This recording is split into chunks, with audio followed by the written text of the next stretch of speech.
এই দলের মাধ্যমে আগামী দিনে আবারও সেরকম একটা পাতানো নির্বাচনের খেলা নীল নকশা চলছে।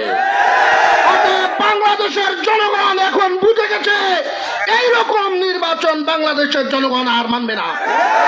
এবং সর্বশেষ কথা হচ্ছে, পিআর পদ্ধতি নির্বাচন নিয়ে পীর সাহেব চরমনাই বলেছিলেন আজ থেকে 2008 সালের নির্বাচনে পিআর পদ্ধতি নির্বাচন দাবি করেছিল।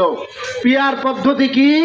যে সারা বাংলাদেশে যে সকল দল আছে সকল দলকে ঐক্যবদ্ধ করে তারা যেই পার্সেন্ট ভোট পাবে, যত পার্সেন্ট ভোট তত পার্সেন্ট ভোট হিসাব করে প্রত্যেক দলের সংসদ সদস্যরা সংসদে পার্লামেন্টে সেখানে অংশগ্রহণ করবে। কিন্তু অত্যন্ত দুঃখের বিষয়, আপনারা দেখেছেন বিএনপির পক্ষ থেকে এটার সরাসরি একেবারে প্রথম থেকে বিরোধিতা করে আসছে।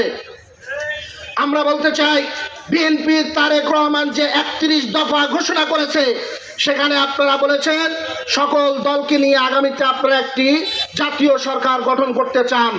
তবে আপনারা এই জাতীয় সরকার কিভাবে গঠন করতে চান? আপনারা অন্যদিকে পিআর পদ্ধতিকে আপনারা মেনে নিতে চান না।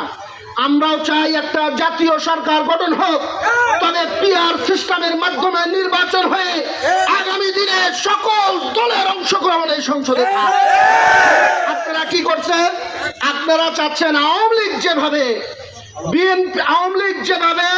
জাতীয় পার্টিকে সাজিয়ে একটা বিরোধী দল